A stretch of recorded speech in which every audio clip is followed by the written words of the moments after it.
Women में hair fall की common reason iron deficiency इसलिए होती है क्योंकि वुमेन को मंथली पीरियड साइकिल आता है। हेयर फॉल होगा, आपकी स्किन पेल होगी, आपकी जो फाइटिंग इम्यूनिटी होती है, इम्यून सिस्टम लिए वो है eggs, spinach, liver, chicken, red meat, peanuts. इन सब की आयरन एब्जॉर्प्शन बॉडी में ज्यादा हो, क्योंकि most of the female iron ले तो रही होती हैं सप्लीमेंट्स, लेकिन उसको ठीक तरीके से नहीं ले रही होती। आयरन बेसिकली एब्जॉर्ब होता है विटामिन सी की प्रेजेंस। हाय गाइस, अस्सलाम वालेकुम। I hope you are all fine and in good health. एक दिन पहले मैंने यूट्यूब शॉर्ट रील लगाई थी कि अगर आपको हेयर फॉल की कॉज जाननी है, उसकी रीजन जाननी है, तो आप वो वाले ब्लड टेस्ट लाजमी करवा लीजिए before heading out for the treatments. उसमें से पहला टेस्ट था आयरन डेफिशिएंसी का। तो इस व्लॉग में मैं बात करूंगी कि विमेन में एक्चुअली हेयर फॉल की कॉमन रीजन जो है वो आयरन डेफिशिएंसी होती है और वो क्यों होती है।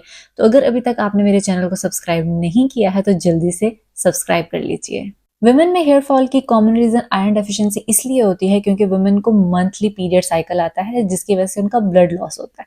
अभी आप सोच रहे होंगे कि ब्लड लॉस से आयरन का क्या कनेक्शन। तो आयरन बेसिकली आपका ब्लड ही है।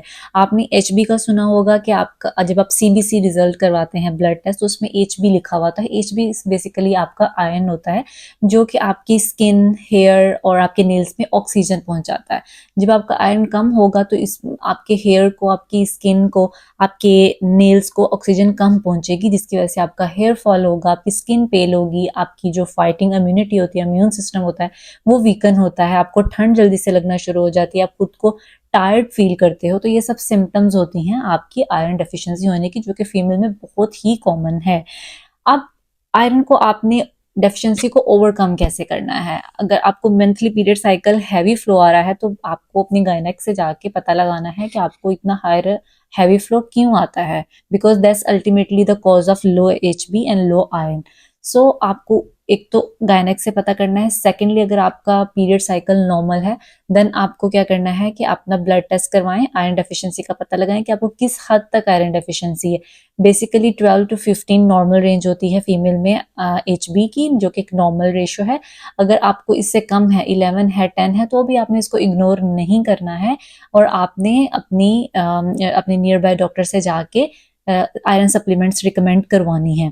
या अगर आप डाइट से ओवरकम कर सकते हैं तो डाइट में सबसे बेस्ट ऑप्शन जो है आयरन डेफिशिएंसी को ओवरकम करने के लिए वो है eggs, spinach, liver, chicken, red meat, peanuts. इन सब से आप अपनी आयरन डेफिशिएंसी को ओवरकम कर सकते हैं। लेकिन अगर आपका गैप बहुत ज्यादा है, यानी कि आप 9 पे हैं, 10 पे आपकी एचबी 9, 10, 7 आ रही है, इट मीन्स कि आप स्वेयर एनीमिक हैं, तो फिर आपको सप्लीमेंट्स अपने डॉक्टर से रिकमेंड करवाने हैं और वो आपको लेने हैं डेली बेसिस पे।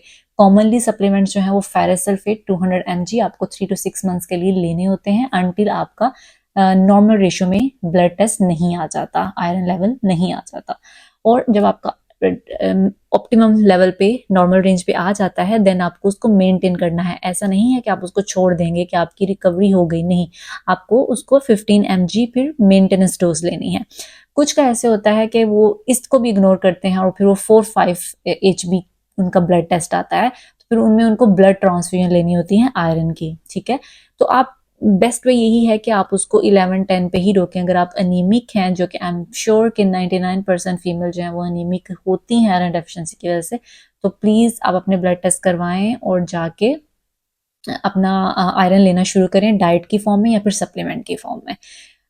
अब बात कर लेते हैं हम कि अगर आप सप्लीमेंट्स ले रहे हैं तो आपको किस तरीके से लेनी है जिससे आपकी आयरन एब्जॉर्प्शन बॉडी में ज्यादा हो।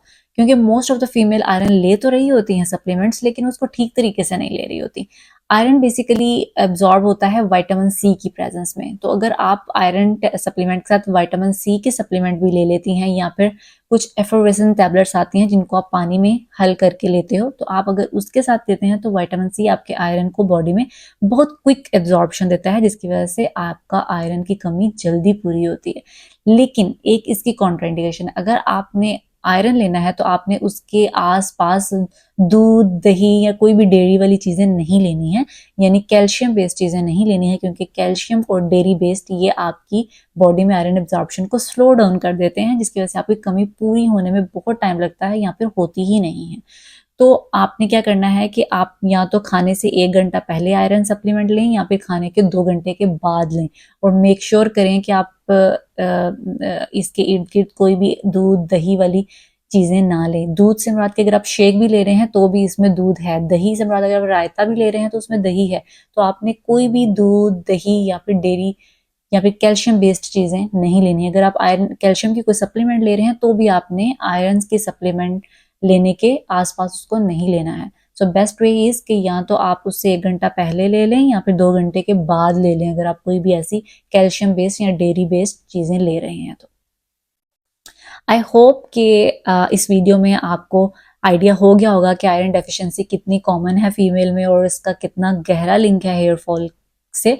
और एक और बात कि आप अगर इस आयरन डेफिशिएंसी की वजह से अगर आपको हेयर फॉल हो रहा है तो आप आयरन डेफिशिएंसी को पूरा करके ही अपने हेयर फॉल को रोक सकते हैं। आपको फिर कोई भी एक्सपेंसिव ट्रीटमेंट्स करवाने की ज़रूरत नहीं है। सो सीबीसी का जो टेस्ट करवाने की जो पैसे लगते हैं, इन्वेस्टमेंट होती है, वो बहुत ही कम होती है एज कम्पेयर टू कि आप पीआरपीज, पीआरएफ या फिर डिफरेंट और हेयर ट्रीटमेंट्स करवाएं। तो बेसिकली प्लीज़ पहले कुछ पैसे लगा के अपना ब्लड टेस्ट कर लें, देन आप ट्रीटमेंट्स की तरफ जाएं। आई होप आपको ये वीडियो पसंद आया होगा। अगर आपको ये वीडियो पसंद आया तो प्लीज़ को लाइक, शेयर एंड सब्सक्राइब कर दीजिएगा, क्योंकि आपके एक शेयर से plenty of women's की हेल्प हो सकती है। So please do share and do subscribe. I see you in the next vlog. अल्लाह हाफिज़।